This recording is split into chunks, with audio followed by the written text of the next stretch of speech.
All right, ladies, we are live and in action, and I think our team, our LFA GOC team, can all hear us.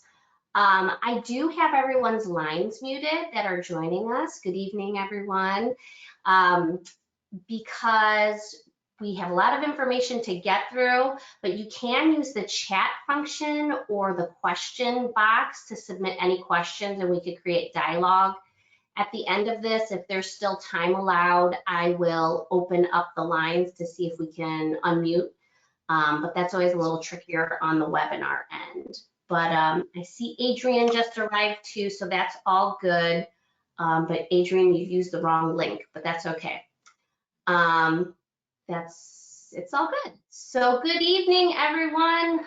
Happy Wednesday. We usually do this on Thursday, but there's so many scheduling conflicts that we join together on a Wednesday evening, so thanks for joining us. And I'm just going to plow right on through here. But everyone say hi to Suzanne and Courtney.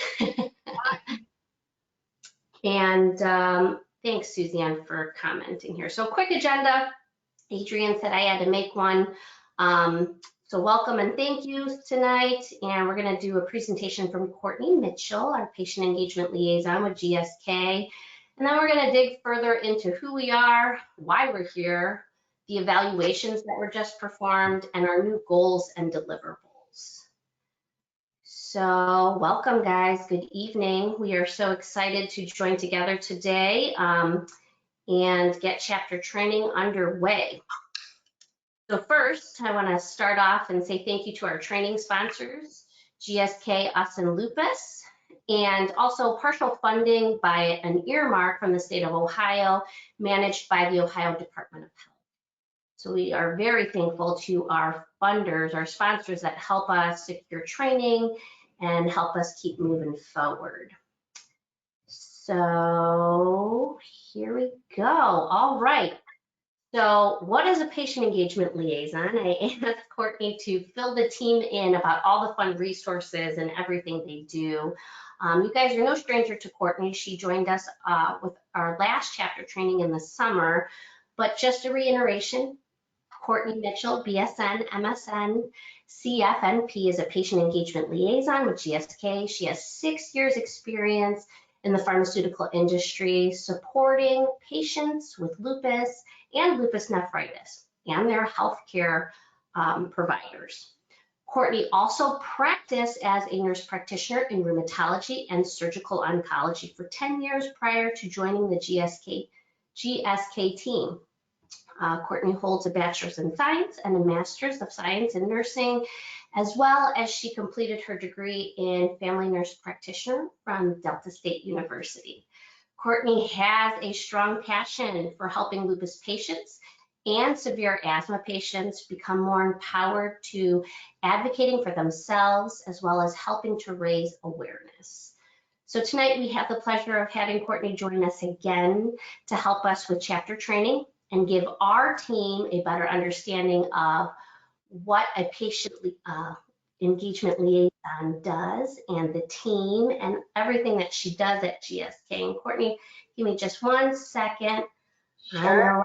I have difficulties with our systems and you bear ahead.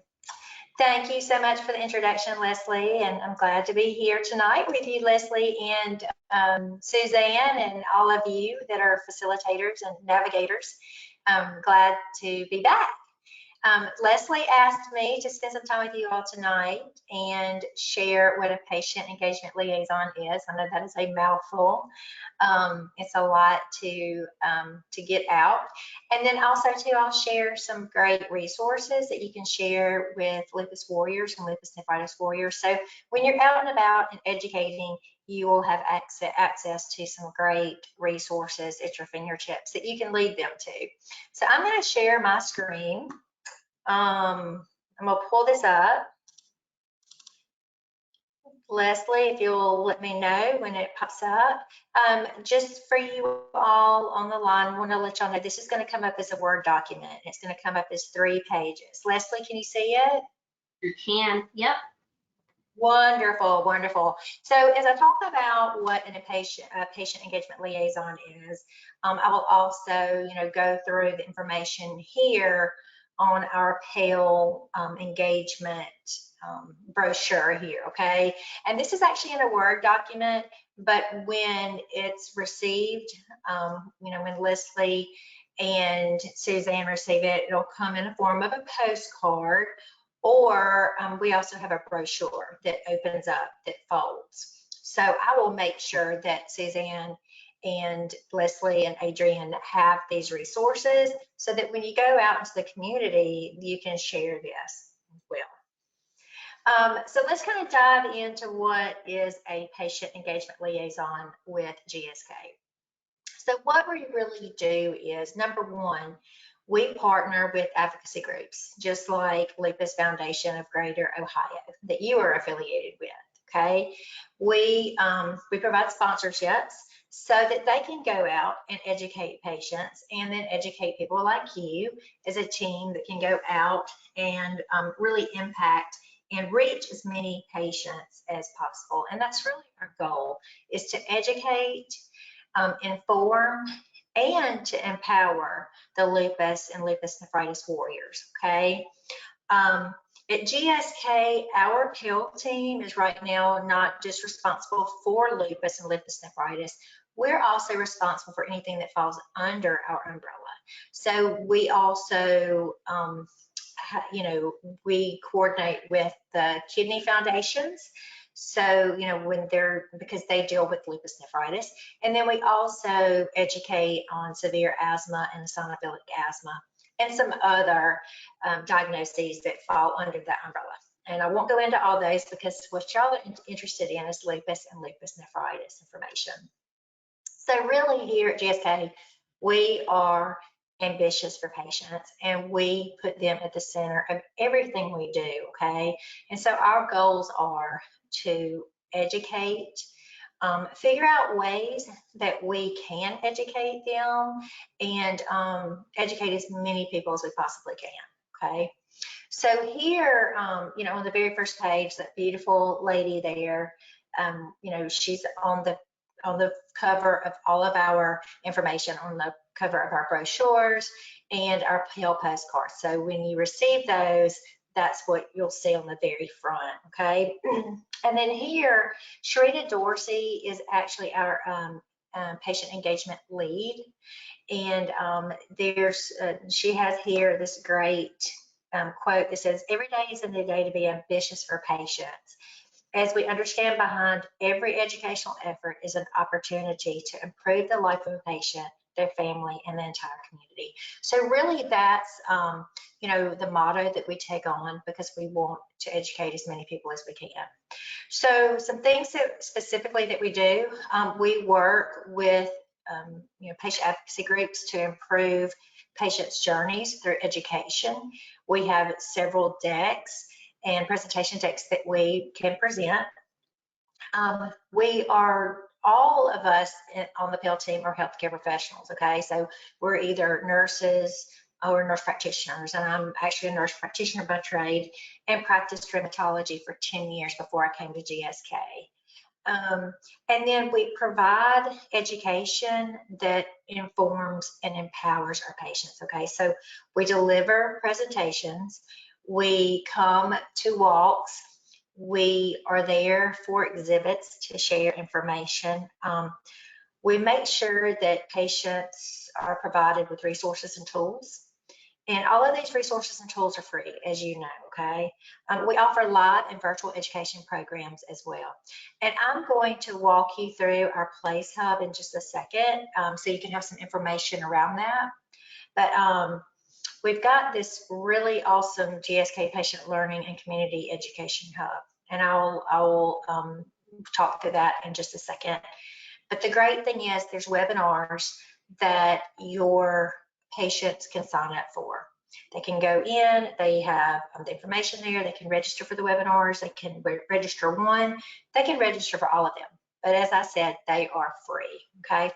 We have webinars on finance, insurance, shared decision making, We've got some videos, brochures, and some other resources as well, so that the patient can feel a part of a community. You know, there will be maybe quotes from other lupus warriors just to help them connect. So as we go through the Place Hub, if you all want to pull out your phones and open it to the camera mode and hover over the QR code here on this third page, and then open up that browser. Now, if you do not have your phone handy and you have a computer or a laptop or an iPad, you can simply put in gskplacehub.com, which is gskplace.com. One thing you can do as well is take a picture of this QR code so that when you're out and about in the community, if you do not have a postcard or a Pell brochure, you can just pull up this QR code and share that with your lupus warriors. Okay, this is just a great way to get them connected. Now, once you go to the website, it is going to, it's obviously GSK sponsored, and it gives several categories, okay? You can go to webinars and upcoming events where they can register. You can choose the education tab. And once you choose the education tab, it actually shows our catalog of what education we do provide, okay? When you click on the top tab and click on resources, there are 5 other QR codes that will take you directly to a certain site, okay? So this initial QR code that's here on the screen is our gskplacehub.com site, okay? But then once you get to that site, there is a catalog of other resources, okay? So you can scan any of those QR codes in there. I'm sorry, can you repeat the website? A couple people are asking, what was the website again for them to do it if they don't have it? Sorry to interrupt. No, it's fine. It's gskplacehub.com, gskplacehub.com. And if you see on the screen, it has the website right there, just right above the QR code in orange. So definitely let me know if you're still having difficulty finding that website. I think she's got it. I sent it. Okay, and then I will, when I finish up too, I will type it in the message chat as well, so that you all can have that. So once you get to the site, like I said, once you get to resources, there are 5 other QR codes. One of the QR codes is for Spanish speaking material. So we do have Spanish speaking material available. And then there's a QR code that's available that'll take you to the Us in Lupus site, where there's the free tools and resources. And of course, as you know, they have the free symptom tracker embedded in there and other free resources as well. So one of those QR codes will take you to the Us in Lupus website.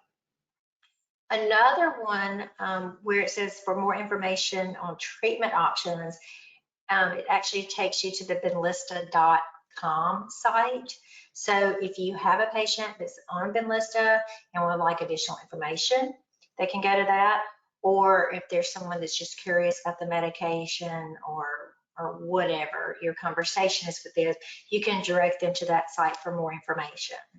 And then also there's a QR code where the patient can sign up for patient support services. So if that patient is on Benlysta or is going to go on Benlysta, then there is a support page for them to go that gives them information on financial information, you know, how they can receive copay options and other things like that that can help with their out-of-pocket expenses. Okay, once you you know, go to those areas, when you click on them, you'll see the QR codes, and on the computer under it, you'll see web page. So if you want to go directly to that web page from your computer, you click on it, it's going to actually ask you to register. So you would put your name your first name, your last name, your email address, and then hit, view content. And then that way you can just go ahead and pull up the content right there on the computer. So just wanted to give you that information there. But when you get to the website, like I said, over to the left, you'll see categories, and you'll have a drop-down box that comes down that way. That, comes down, horizontally as well, so that you can access any of those resources. And before I move on, is there any questions? I can check the chat and see if there's anything. And I'll put in the GSK placehub.com right now and send that out to you all so you have that. Perfect. Yeah. So I know a lot of you are using the question box, and you could use question or chat if you guys want to plug in. Kat did say thank you, so she was able to access the website. And yep, I see your GSK. I see your link in the chat. Yeah. Yeah. And like I said, I will mail you, Leslie and Suzanne, some of these brochures so that you can hand these out to your awesome navigators, and you can have some of these handy so that when you are out in the community, you can share these with your with these lupus patients, as well as, like I said, take a picture of the QR code that'll be just right there on your phone at your fingertips, so you can share that with patients as well. It's a great idea about taking a picture with it.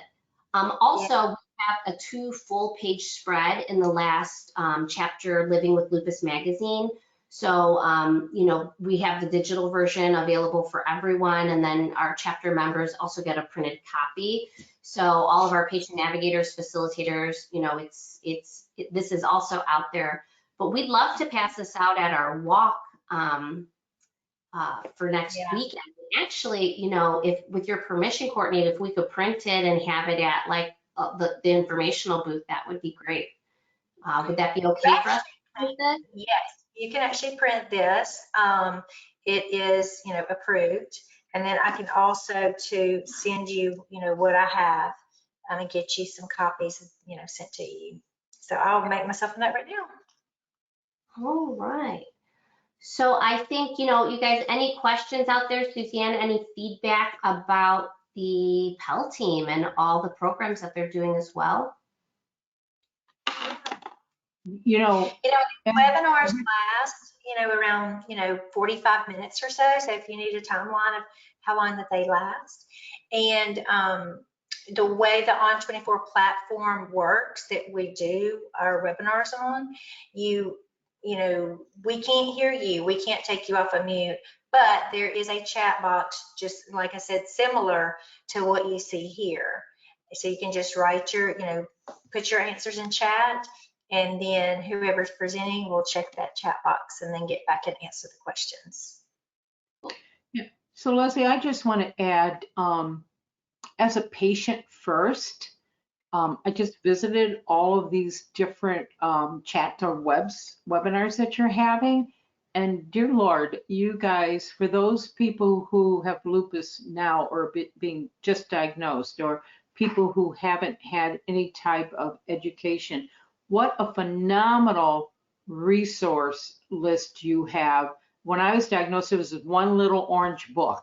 Okay, so you guys, I'm excited that there's so much to share now for so many different topics. So when you talk to your constituents, be sure to let them know that this is exciting. Lupus has come to a different forefront, especially with all the new medications that have just come on the horizon. And they have so many wonderful educational resources and empowerment resources today than they've ever had. So if you're going to have lupus, it's a good time to have lupus, okay? I'm excited about all the new content.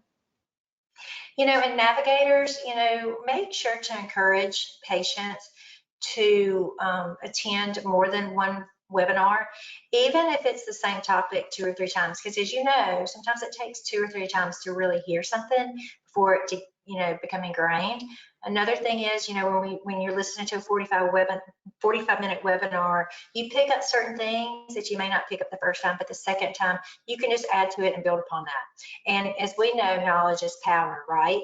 The more you know about your chronic disease and the more you learn about navigating the chronic disease, the better off you are. So definitely encourage, once you direct them to the site, just encourage them to attend as many webinars as they'd like, as often. Nobody's going to look at it and go, oh, this person's registered 5 times. We want everyone to attend as many times as it takes. And family members are welcome as well. So we actually do have a deck on caring for someone with lupus as well. So everyone's welcome. So And- thought of it, and it's funny because I see my daughter, she would say idea, but for support group facilitators, maybe if you have your group check out, the upcoming seminars that they have, and then you schedule for your next meeting the topic to be the discussion of what was presented. And maybe you guys can come together as a group and say like tips and things that you learned from something, invite all the support group attendees to join you on, I think it was the 24th was one of those seminars. And when you get back to group, discuss the topic that they had and have that dialogue. Because I know a lot of facilitators look to have a topic or something new, which we always share with them places that they can get their information, and we'll share more on that tonight. But it could be a good idea for a group discussion to have the group join and then meet back again at group and have that dialogue. What'd you learn? What'd you hear? And everyone gets a little bit of different perspective when they attend a webinar. So I think that's an excellent idea, Leslie. Excellent. Yeah. Good brainstorming. All right. Well, I don't see many questions coming through. I think someone's saying I receive a lot of info from GSK since I'm on Benlyssa, and it's very helpful. So thanks for sharing that. Yeah. Thank you for sharing that. Yeah. And then if I can help you in any way, definitely reach out to me. Leslie and Suzanne have my contact information. I'd be glad to help in any way that I possibly can. So yeah. And thank you for having me tonight. I appreciate it. I always love being here with you guys. Awesome. Well, we know we are all stretched a little thin, and we invited you to come in and join us. So I definitely, thank you for being a part of our chapter training. And I guess we're going to keep going on with our program. Sounds great. Well, then I'm going to cut out and let y'all have it. And again, thank you for having me tonight. Good night, Suzanne. Good night, Leslie. And good night, Navigators. Have a great night. Bye-bye. Take care.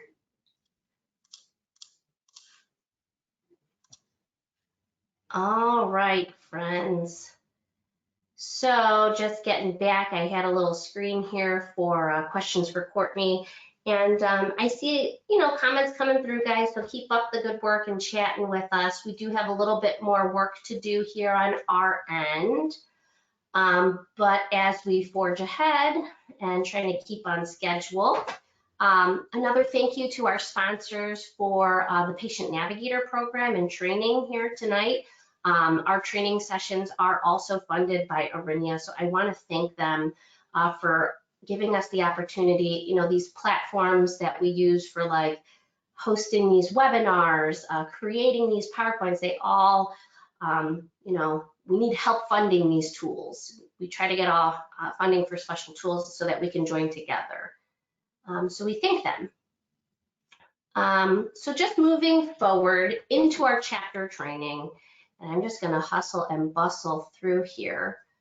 And Suzanne, we could talk freely as we go through the presentation, but just a reminder for everyone, I know it's different. We're kind of all over the place. We do focus in on the whole state of Ohio. You're all in the comfort of your own home.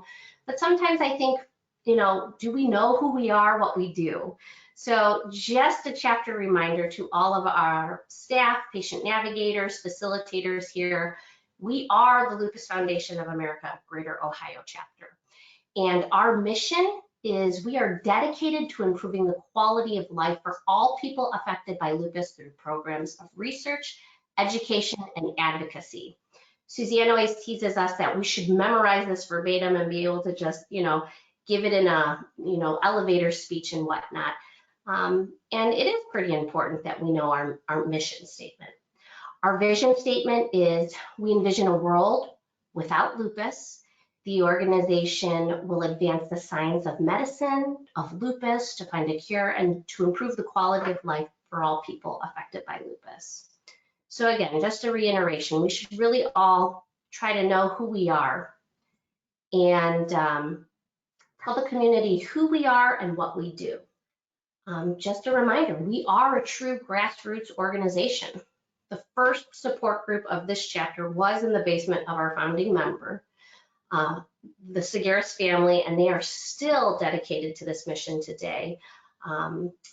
George Segueras was on our board for many years, and now Anthony Segueras is stepped up in his father's place and took on board member, and the family still all volunteer for walks and golf events. So we're so appreciative that we still have our founding member family involved in our chapter. We've come a far way from where this chapter started in 1977. We are a reliable source of information for lupus patients and their caregivers. We work with doctors, researchers, health educators, and people with lupus to create resources and programs. We are the people that are dedicated to helping the community understand the needs of lupus patients. We are the team that reaches out to lupus patients to educate, support, and encourage them. We are an organization that helps fund proper lupus research through our national office in Washington, D.C. And we are a chapter that is aligned with our national organization, the Lupus Foundation of America. So, this is who we are, what we do, and I hope that you can tell people this and that we're all super proud of what we do and how we help. So I try to switch this evening up, and I want to do some poll questions, but I always get nervous when I try to be snurtsy. Let me try and launch the first poll question. So give me 1 second, and hopefully you all can answer this.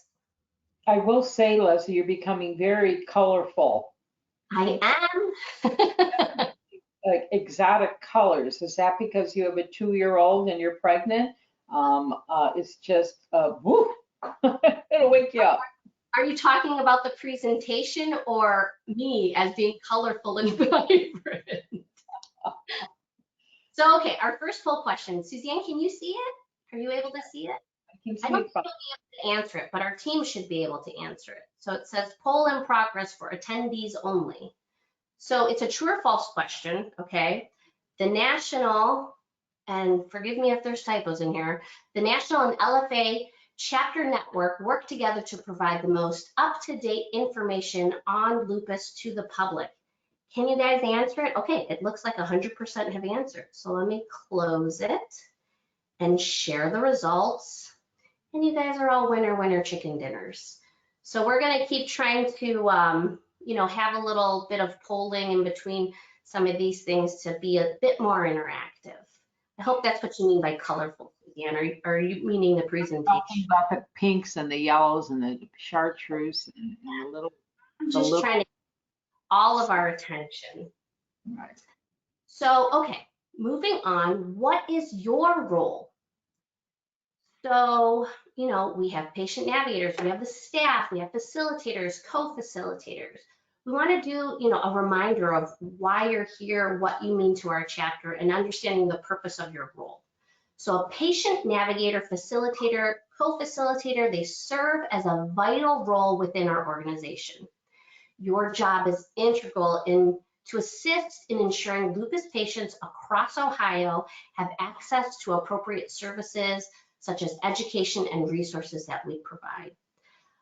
We provide empathy, we give compassion, and we're understanding of the culture and socioeconomic landscape in each of our local communities. So we really want you vested in your communities to understand so that we can provide the services out to the rest of our constituents.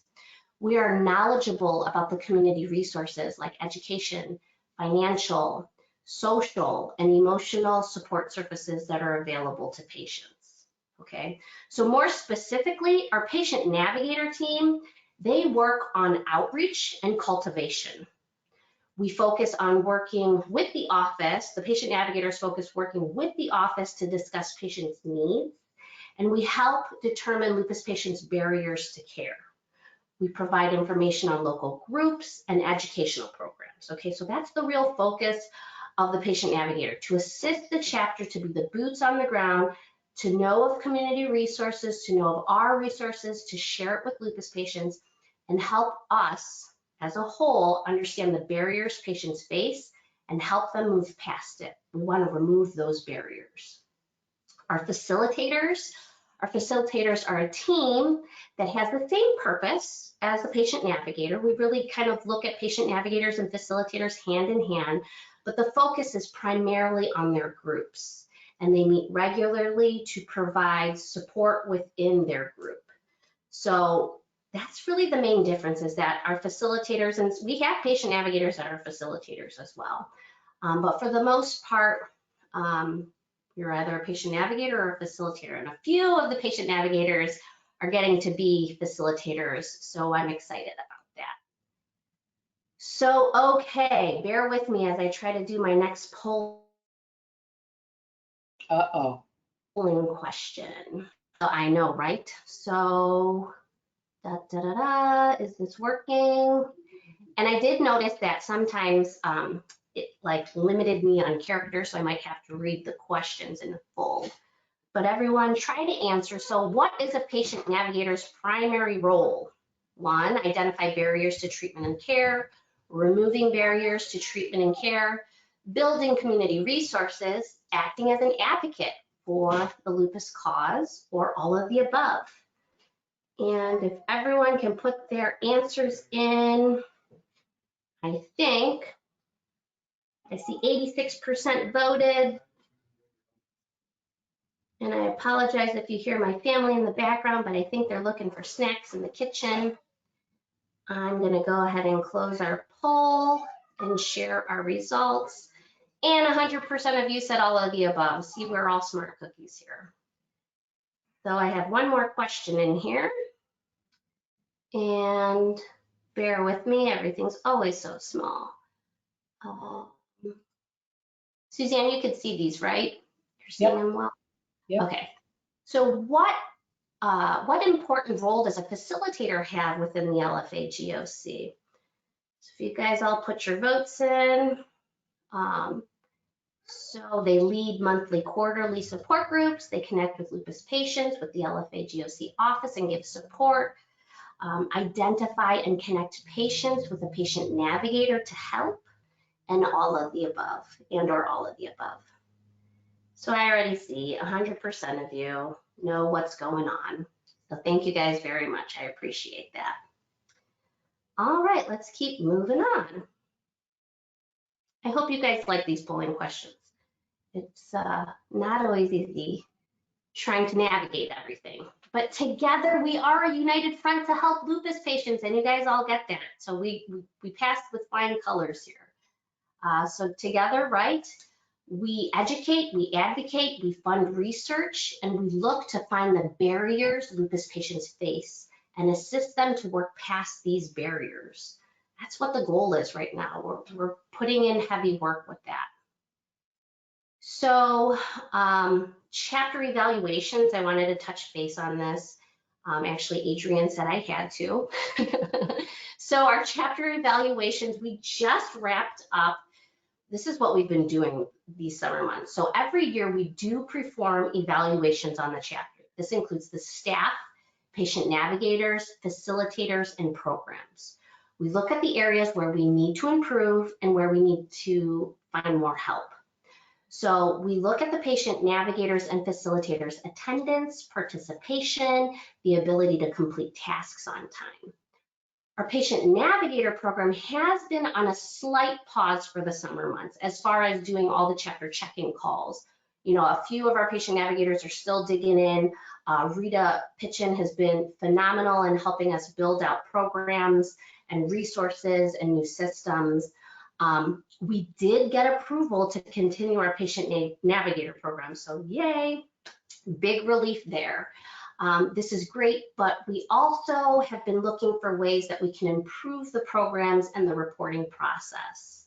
So this is us digging into creating better workflow processes, developing the CRM, the customer relation management system, which last go we kind of went over that new documentation system, and I'll try and show a little bit more tonight as well. And we're looking to add to the team as we are in great need of help, especially in the Northwest, Central, and Southeast regions of our state. So that's like the Toledo, Lima, Findlay area, Central Ohio, Columbus. Southeast is like Marietta. We are looking for patient navigators to help in those regions and just help in general. But we also have had major staff changes over the last couple of years, and I'm just being real truthful with everyone. It has been a challenge, and we're working mainly on development and maintaining the team.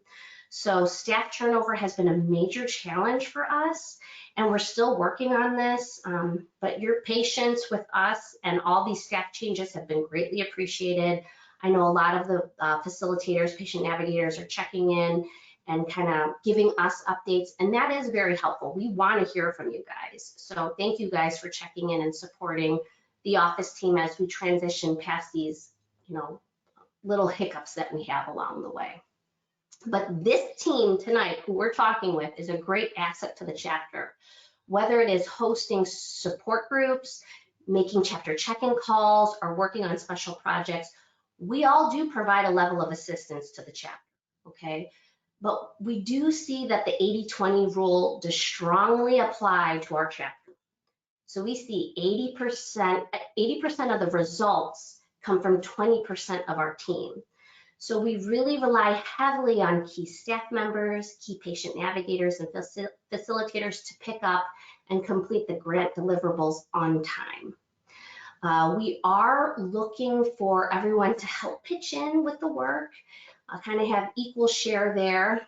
We need everyone to check in with the office and let us know how support groups are going, submitting your attendance records, completing grant deliverables by the scheduled due date, making sure you have a co-facilitator to back you up if you're unable to host your group.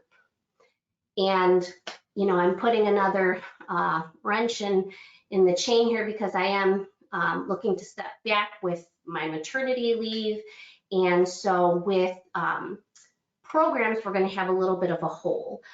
Rita is going to be taking on the lead patient navigator role, and Kathy and Suzanne will be working with programs. So attendance sheets will have to be sent in to Kathy, or that quick email about how your groups are doing, like how many people attended. Kathy Holmes will be checking in with that, and we'll be doing some training, some emails going on to let you guys know about that transition. But we are doing the best that we can, and we would just like to see that 20% of all of us working together to be just a bit more. So I encourage you guys to stick with us and continue to help us grow. So next here, I want to go over our current programs. This should not be any surprise to anyone, but just a reiteration. And I should mention we have two new patient navigators that we're trying to train. Although Kat, you've been around forever, so I know you know about all of our programs. But Kat and Amy are going to be new patient navigators for us and facilitators. Suzanne, I saw flinch. That's true, right? You're going to onboard them as patient navigators or facilitators? Kat's a facilitator, patient navigators, Amy. Okay, I apologize. I saw you flinch, so I was like, oh, I think I misspoke. So support groups help us and check in with your attendance. So, reach out to the office and send out reminders with us. So when we send out reminders, try to forward those over to your group. Check the chapter website and calendars. Make sure everything's correct. Forward out reminders. Send out your own reminders to your group. You should be working on cultivating a group. And who's really good at this is Katie Google. She is phenomenal at checking in with her group. She sends a personal email to everyone and tries to keep them engaged. And so, Katie, good job on forwarding out messages to your group. I know support groups can be a struggle in maintaining the groups. People come and go as they please, but you're doing a great job with helping us market support groups. And again, we have been struggling with our marketing efforts. So there's no doubt about that. We've had a lot of turnover in the past couple of years, and we're trying to keep up with the marketing efforts. So just to kind of reiterate, our standard for marketing is support group and social media posts. They go out 3 days before the event. This is what's supposed to be happening. And we've had conversations with our team and trying to be consistent with it. And we're still working on that consistency. So bear with us, but we're really trying to nail this down. So social media reminders should go out 3 days before the event. Support group press releases go out the first week of the month. Support group reminder emails should go out 2 days before the event. To better help with accuracy, we're implementing that the staff proof 3 months of scheduled posts ahead of time. And we're working to update the media list so that we're being sure that we get in local newspapers and things of that nature. So the staff proofs those 3 months ahead of time as well. Facilitators, if you have a topic, let us know at least a week before your group so that we can get it into the reminder emails. Preferably we'd like to have a 3-month span to keep up with the creating and proofing. What I have noticed is we do poorly with last minute changes. So we are struggling with those last minute changes, and we know we're working on this process and trying to be better. So the sooner you can get us those topics or those ideas that you have that we can implement them into the way that we market would be helpful. So I appreciate everyone's patience with us as we move past these little hiccups. But speaking of new patient education class, I am biased because I've been leading the new patient education class for some time now, but it is still held monthly virtually for the entire state. We did have Mike Vollmer in Toledo, and we had one by scheduled in Willoughby by Pam, but we have put those all on halt because it's all virtual now. So please be sure to let our constituents know that this is available for them. The third Wednesday evening of every month, we facilitate the new patient education class. This is a close-ended group, meaning that you're not able to enter the class once it's started. So signing up is required ahead of time to gain access to the class. But we can do a scheduled class on a per needed basis as well. I have hosted this class over the phone, and in the interim, Adrienne Fernandez has been my co-facilitator for years, and she's going to take on the class temporarily to fill in until we can find a permanent facilitator to replace this class. But my point is, it is virtual, it is online, but I have made accommodations for people to still receive this information. Maybe they're not so computer savvy. I've printed out our PowerPoint and sat and gone sheet by sheet with them to help them understand. So we are looking to, change things up, how we present information. It can't always all be digital because we have different learning styles, different variables that come into play. Okay, so our Let's Talk About It, formerly known as the Ask the Experts, is a chapter network program. This is hosted by all the local chapters, okay? So each month, a chapter they secure a topic, and monthly, the chapter CEOs come together and talk about the project to secure programming. This is there's one being hosted actually right now by the New Jersey chapter, and unfortunately, we're all here together, we can't join on, but good information there. The next one scheduled is What is Lupus in Spanish, and that's coming up in October. So, any Spanish-speaking families that we might know of, we could go ahead and forward that information out. And I know the full calendar is still looking to be updated, and as soon as all the chapter CEOs figure out and divvy up their topics, I'm sure we'll get that information available to everyone. So moving on to summits, Woo, I feel like we've had a lot of summits lately, you guys.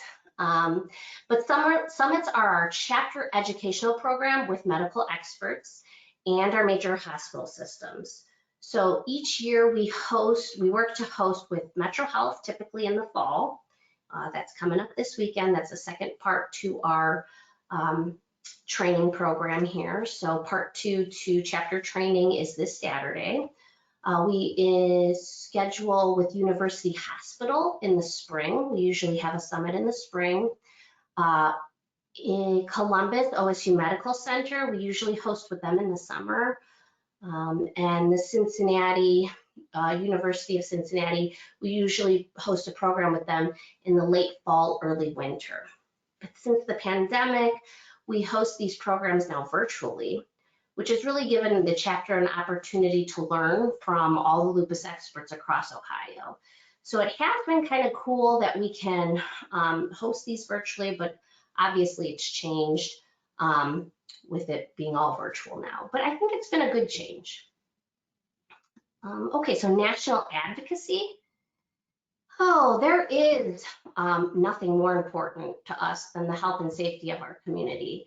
So the pandemic has brought on big security changes at Capitol Hill, transforming advocacy into this virtual platform again. So fortunately, lupus advocates provide, they proved that we can do this. In 2020 and 2021, we made enormous impacts on Capitol Hill, even through our digital events. And this year, 2022, we did it again. So June 27th to the 29th, thousands of fellow lupus advocates came together in an immersive experience online platform. It was quite phenomenal. We made an enormous difference in the fight against lupus. And I know our team, Suzanne, and our board members, Natalie Lindsay Smith and Tanya Quinones Santiago, led a team of Ohioans to help advocate for lupus funding. So I know they had a really great experience, and maybe Suzanne or Natalie, who's on the call, could maybe share a little bit later everything that they did, but I know they led a team, which was excellent. I have not yet heard the dates of 2023, but we can expect it to be in June, summertime for it to be again. And who knows, maybe we'll be in person, but it was still virtual this year. So jumping over to special grants and projects. This has really been our safeguard for the chapter, you guys. The last 2 years, we have worked with Arinia and GSK to help funding and development for our chapter website. So that was a special project. Arinia has funded us for special lupus kidney program back in January. These are little safeguards, these grants that have helped us push forward because fundraising has been so down. But GSK and Us in Lupus help us provide the opportunity for the chapter to reach out and support lupus, the lupus pediatric community. We just finished up the 4-part webinar series for the Navigating the Pediatric Lupus Summit. Navigating the Pediatric Lupus Journey, that's what it was called. And I have to tell you guys, it was phenomenal. The last session we did the no shame, no blame, how to win the medicine game. And the pharmacist just did an exceptional job in helping us understand how to be compliant. It was geared toward pediatric patients, but every patient needs to know. Any person taking medication should watch this program. So I don't know if we can make that, I'll send out the videos as soon as I can. I have been a little bit backlogged to get the on-demand videos, and I want to show you guys where you can find the on-demand videos, so we'll get there. But really great stuff came from the pediatric program, so we're so grateful for GSK for funding that. But also through grants from the CDC and our national office, we spent time last year educating the community healthcare workers on lupus, and we developed a program to provide the health community with information on lupus. Rita Pitchen has been phenomenal in helping us develop that program and implement it. And so we were able to do that with the special grant funding and special projects. Also in April, we focus in on Minority Health Month, and we work with the Ohio Commission on Minority Health to provide programs of education. So these are special projects that we work on. Additional projects is this Patient Navigator program is funded by the Ohio Department of Health and IRINIA. So lots of grants happening, a lot of grant funding happening going on, which is all good stuff.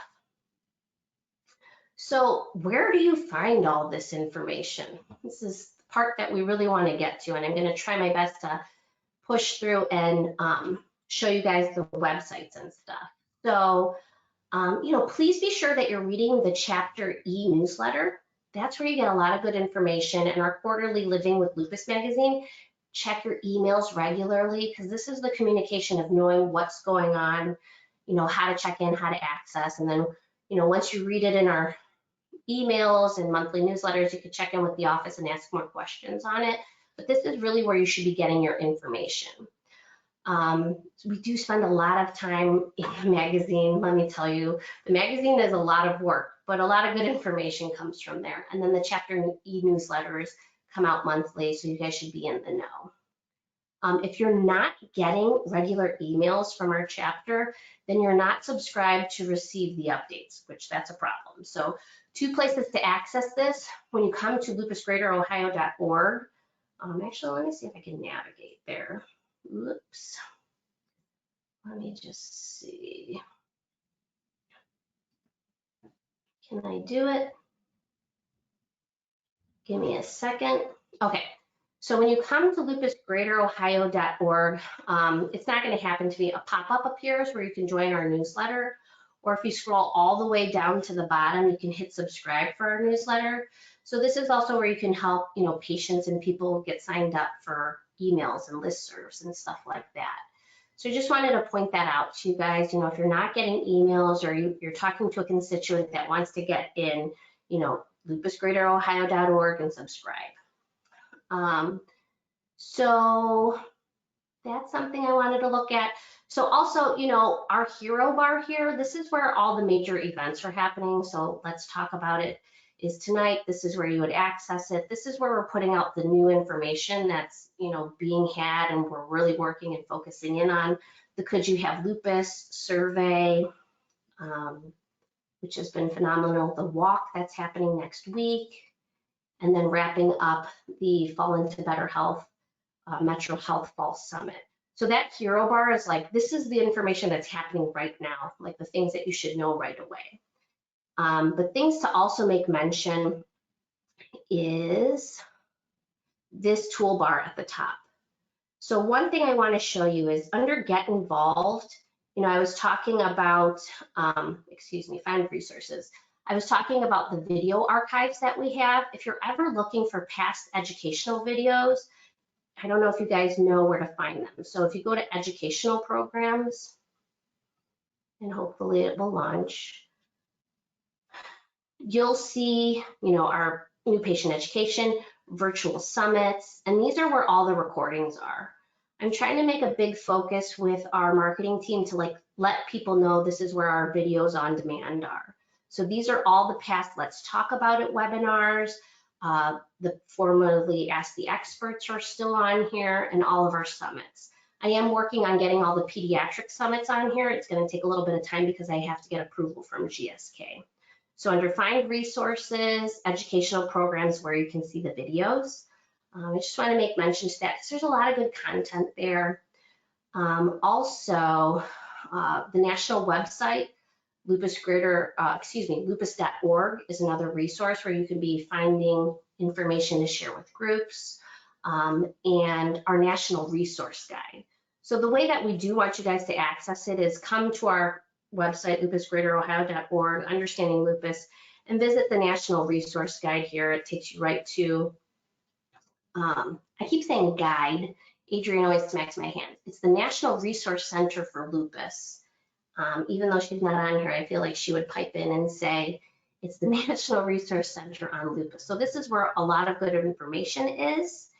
And also, she wanted me to share with you guys about lupus news. So where are we finding our news, topics that we want you to share with your groups.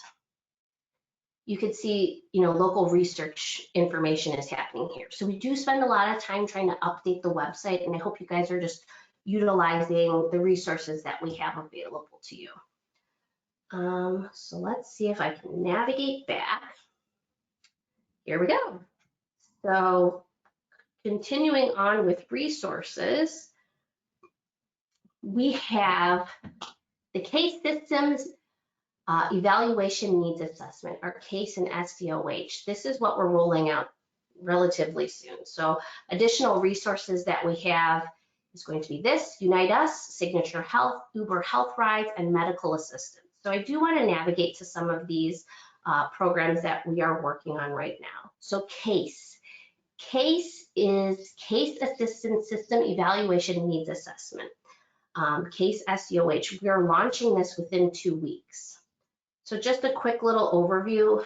You guys may have seen this. We did an evaluation. This is last year, and we rolled it out, and we're going to be doing a new evaluation. This is a shortened form that we want everyone to work on here. So our patient navigators will be getting instruction. We're going to be sending out an email blast, getting instructions on how to help patients fill this out. But this is how we figure out the social determinants of health. This is how we figure out if we're on the right track with helping patients or seeing where they need help. So through CASE, we can evaluate the social determinants of health, gather the data, and provide new assistance resources available to our constituents. So this will be rolling out fairly soon. And then I also want to show you guys, I want to talk about Unite Us. So Unite Us is a new software program, and I guess that's really not much to show, but it's a new software program to help us with the social determinants of health.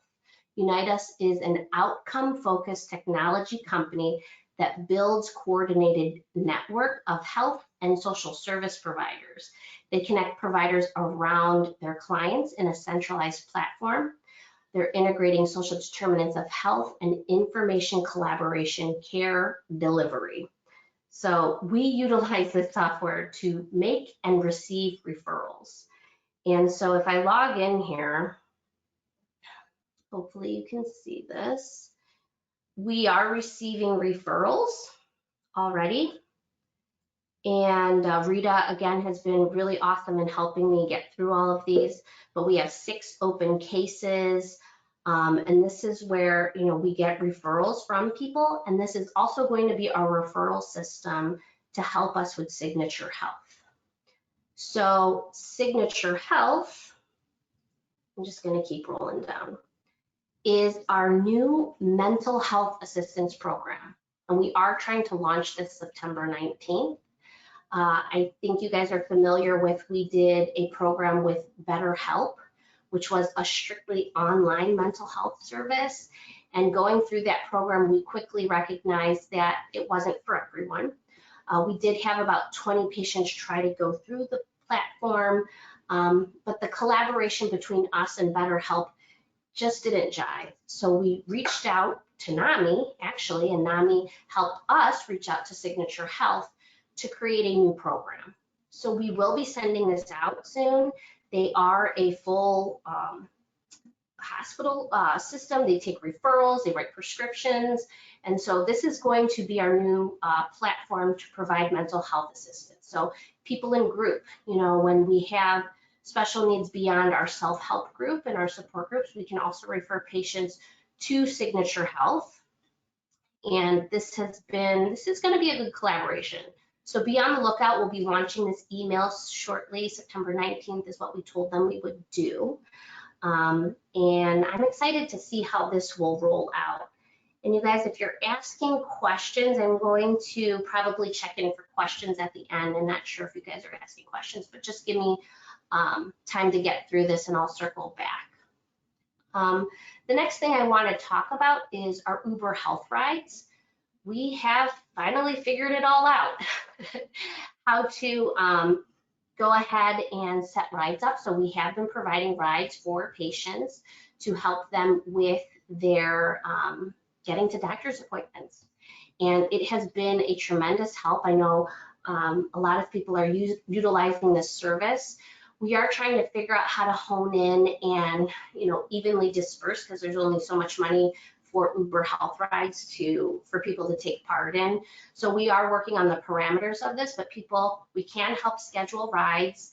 And the way that we do that is once we launch our case assessment, we really want the patient, the constituents that are utilizing these services to take case first, because it helps our chapter figure out the social determinants of health. Once they fill out that case, we'll be able to recognize where their barriers are, reach back out to them and say, these are the things that we can help you with. Okay, so Uber Health Rides is up and running.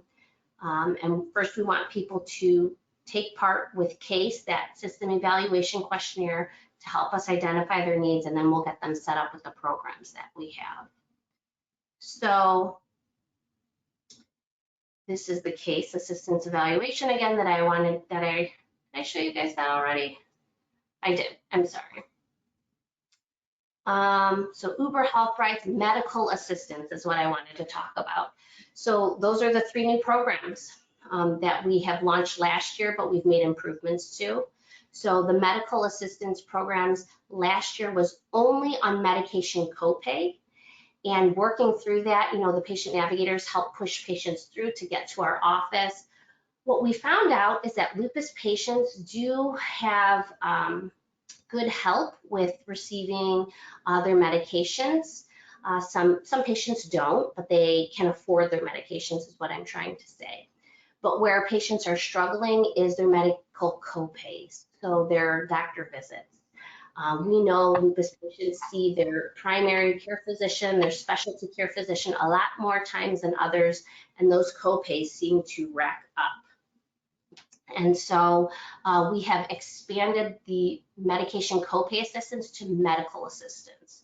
So we will be able to help patients pay some of their medical bills down. So that is underway. Let me see if I can navigate back. So these are the additional resources that I wanted to share with you guys that we're working on rolling out. We are going to be spending the next 2 weeks working with patient navigators and helping you guys get back in the saddle, so to speak, and getting back started with the new chapter deliverables. So this is we've been working on this as fast as we can, and now we're ready to move forward. I should say we're just about ready to move forward. We had to negotiate a new contract with Signature Health. We had to figure out the kinks with Uber Health, how to make it better, how to build the parameters.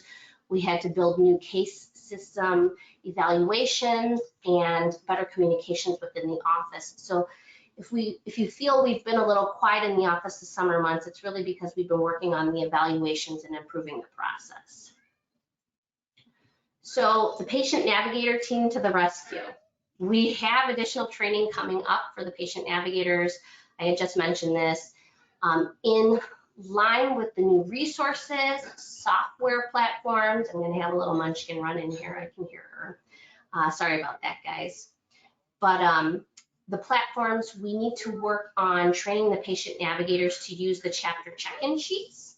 The goal is to have the patient navigator team make the chapter check-in calls starting in October. So get ready, patient navigators, because we are ready.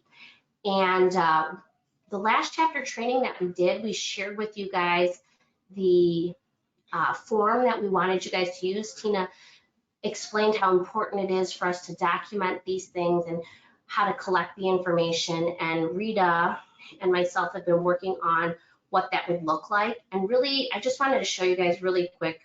Rita's gonna go into deep conversation and training with everyone, but we're trying to streamline things, and we've created drop-down boxes so that we're sure that you're asking the questions and filling in the information that we need to collect.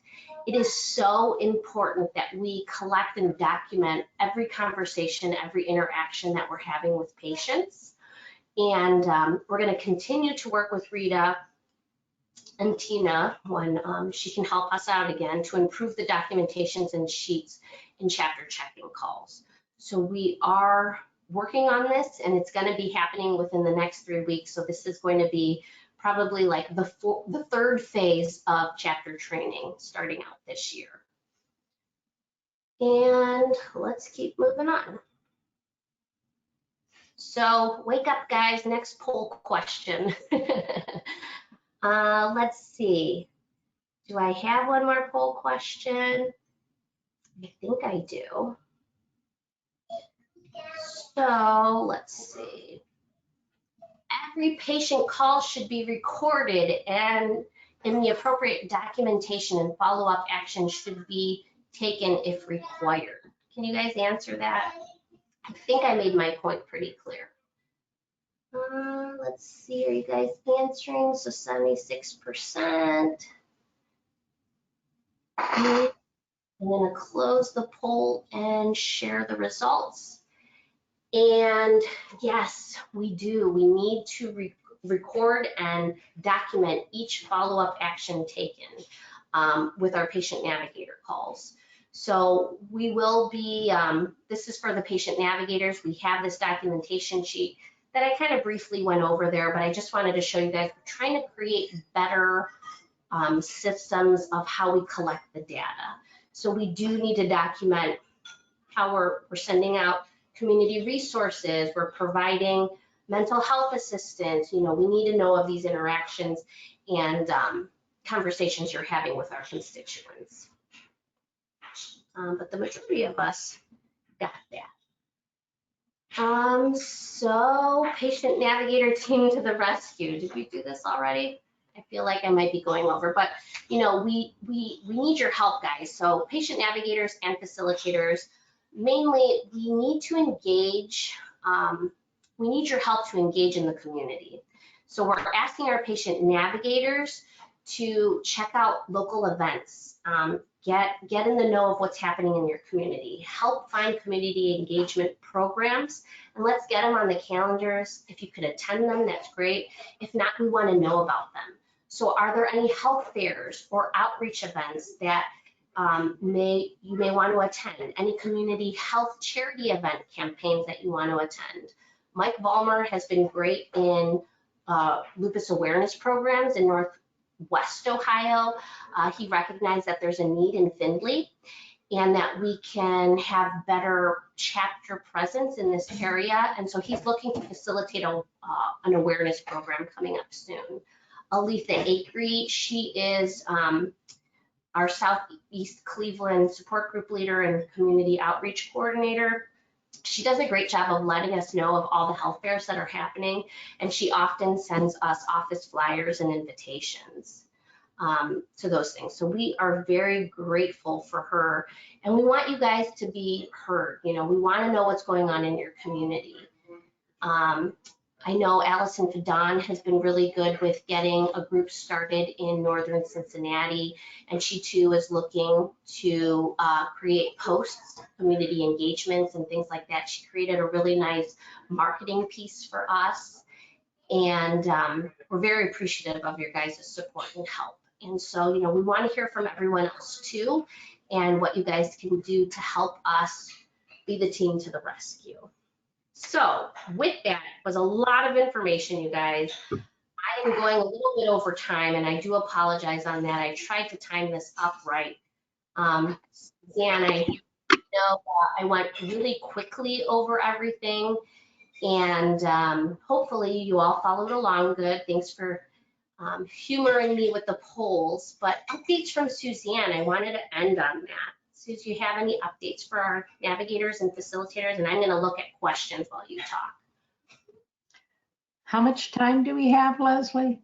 We're past time, and I'm sorry about that, you guys. Well, then lucky for you, you're all past time, because I can go on forever. I can say that through these past 3 years, although we've had staffing issues, we've had more accomplished in programs and events than we've ever had. Okay. I do want to remind you all what an important piece of the puzzle you are to us. We are trying to take care of a body of people that have many needs. And it starts with the leadership. And that comes from me and my staff and our board. And because we are having, because of COVID, many, and it's not alone, we're not alone, many people are having staffing concerns and issues. But I have to say, I couldn't be prouder of the team we have at the office. For those that worked so hard today alongside me for the walk, and Leslie working on all the programs almost by herself because I had to take the rest of the little staff we had to do walk events. I just want to say kudos to Leslie and to Adrian, who's not well right now, and to each and every one of you. I know that life comes at all of us hard, and we all have things to do, but I want to remind you that we're trying to take care of a body of people. And ultimately, my goal is to put us out of business.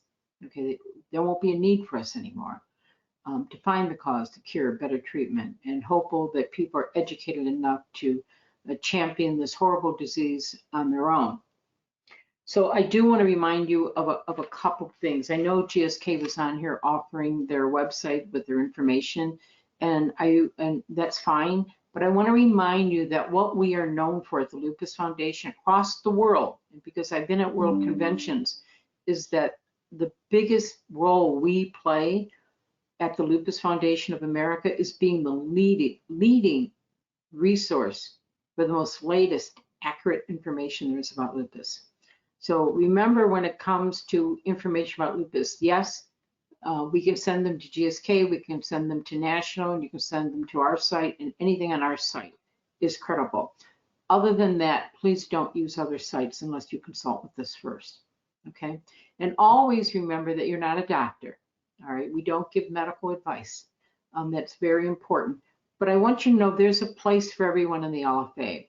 Leslie spoke about evaluations for support groups and for facilitators and navigators. This was done, and although I haven't got back to each and every one of you with the outcomes, those of you that I had some concerns or issues with, you have been contacted, okay? And we are working our way through any hiccups we might have. So I welcome everybody on board tonight. If there was a challenge, we have discussed it, and the contracts are coming out. We have to have those silly contracts because of funders. We are right now preparing, Leslie has, I think, 2 more programs this week that she's preparing for. One is the Metro Health Summit. I really encourage you as a navigator and facilitator to join in, because again, these are a resource of very good information. Last week, she finished up on the 4th part series of pediatrics lupus, was phenomenal. I was that child lupus patient that was misdiagnosed for many years, and nothing like that was available. And it was absolutely wonderful. And if you did make it, she'll find a way for you to get on board. I do want to talk to you about getting out now. I know one of you have started a support group. I know that I reached out to one of the girls here in Columbus to do a short speaking or presentation or show up to represent us. Someone wants to make a donation to us, and they wanted someone to come and be a part of it. And so things like that do occur, and I can't be everywhere. Leslie certainly can't be everywhere, and we need your help. It was slow going last year. We're going to pick up some speed here now. We are still struggling with staffing. So if you know anybody who wants to be a part of the nonprofit world and have some skills in the area of programs and events, fundraising, fund development, patient navigation, patient education, please let me know. We do have marketing people on board, but they've had some personal challenges of their own, so we're giving them a break, although at a bad time. We know that you will understand this because life comes at us all. The walk, I was very worried about. It certainly isn't going to be like the ones we had before COVID, but I'm excited. I was able to visit with the staff today, the Hopro House and the walk. And many of you are from Ohio, Cleveland, many of you aren't. It was very exciting and refreshing for me to get out and attempt to do the walk route. And I tell you, Cleveland is beautiful in the daylight. It was just extraordinary to go through the campus, walk around Playhouse Square and Euclid Avenue and East 9th Street. Many good things to see. And so please, if you can join us, or if you talk to constituents, encourage them to join us. This is the largest gathering of lupus patients in the state of Ohio. This year, Next year, we'll try to do Cincinnati, Columbus, and Cleveland again as soon as we get a staff person that can handle all of that. So lots going on. And if there's something that you would like to see added as far as barriers to care, shoot me an email, okay? We do have limited resources and fundraising is down. And do know that these different resources do have dollar caps on them. So one person can't absorb all of those funds. So there will be limits put on various things so that we can serve many people and not just a few. The needs are great, the resources are small, but we're going to do what we can. And most importantly, your role is about change, okay? You're going to be part of change. And it's been a privilege to serve for the Lupus Foundation of America. And for me, it was about change for the better. And on the 30th of September this year, we will be celebrating our 45th birthday. And as a grassroots organization, I couldn't be prouder of those we serve and those who have helped along the way, especially people like Leslie and Adrian and Aletha and Lisa, those folks who have been, and Stephanie, those folks, Kathy Holmes, who has been with me for a long time through ups and downs, Yippee, Diana, we couldn't do it without you, board members. And I certainly don't want to forget anybody. You all play an important role. And I say thank you, humbly. I say thank you. We're going to need your help this year. We're going to have a crazy busy year, but we're going to do it together. Okay? And it's back to that theory. There is no I in the word lupus, but there is an us. So we're going to put you to work. If you're given a task, please do it. We can't babysit anybody. I hate to use that phrase, but some of you need some nudging. And if you're given a form, that's the form we want you to use. Don't create another one. God knows I'm sick and tired of hearing all these forms. The forms are created so that we can pull reports that are needed for our donors.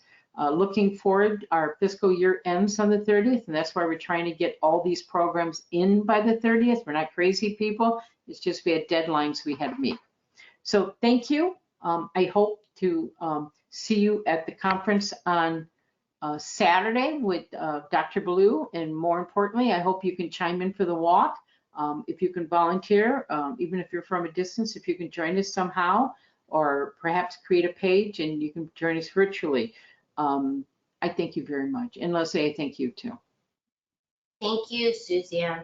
There's definitely been a lot of work that we've all been doing. So thank you for helping lead this chapter and guide us to reaching our goals. So thank you. I was just looking through questions and we got to wrap up. We have gone way over. I do apologize, everyone, but we needed to spend some time on just recapping things. One is, let me just see, level of importance. Adrian, thanks for the reminder, but I already had it in my notes. Happy special sweet 16th birthday to Aletha Acree. Wink, wink. Yeah, right. Birthday to Natalie Lindsay Smith, our board member who's on here. Natalie. We appreciate all that you guys do, and so we hope you're having a blessed and happy birthday. But just looking through the questions on what people are asking, someone's asking if they themselves, they are a lupus patient, if they could participate in the mental health program. Absolutely. So if you need to take advantage of these services, absolutely, they are here for you. If you are a lupus patient, we are here for you first. We want to help. You get both sets. You get to help people, you get to receive help. So please know that you are eligible for receiving the benefits that our chapter offers. And then I'm not sure if you're both a PN and part-time. Oh, are you able? Yes, that was it. There was another question here. And you know what, you guys, I can get all these questions at the end and I'll email you back specifically about those questions if I missed it. It's very tiny on my end.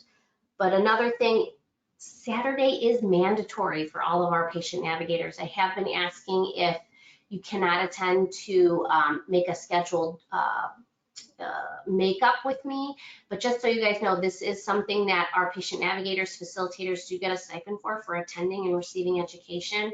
And we don't be there we don't hope that you'll be there. Be there on Saturday at 10 a.m. with Metro Health physicians. And we're going to be talking about lupus and sleep. So I think it's going to be an interesting topic. And I hope you guys are all there. So I'm trying to just make sure we hit upon everything. Usually Adrienne will pipe in, but her voice is so hoarse right now that I don't blame her for jumping in on the attendee view. Any questions, you guys, that we could wrap up? Otherwise, please know that there is a final evaluation that will be emailed 1 hour after this program, or as soon as you exit out, a pop-up will come up. So if you were in this webinar, you should get it 1 hour after this program or a pop-up in your email. If the people that didn't attend, which I think we have good attendance, I did know of one person that wasn't able to make it, they will get a follow-up on how to make up this class. So, So Leslie, usually we do introductions, okay, and pretty much we lost a few of the navigators that didn't make the cut, okay, but we do have 2 new people who have joined us. One is Kat Liptak, and welcome, Kat, and one is Amy. Amy, we welcome you, and we're looking forward to working with you in the future. Of course, Kat is not new to the organization. She facilitates the Leaning on the Lord support group and the support group alongside Lisa Brighting. So welcome, and we're looking forward to working with you this year. So we're building this team, you guys. We can't do it without you. And we're very appreciative of your help. And I know our constituents out there need your support in helping them get through whatever barriers they're getting through. So thank you guys for spending the time and helping us move the mission. You know, and I have to end this on long live the king. Okay. Good night, everybody. Bye-bye. Good night, everyone. Thank you. Bye-bye.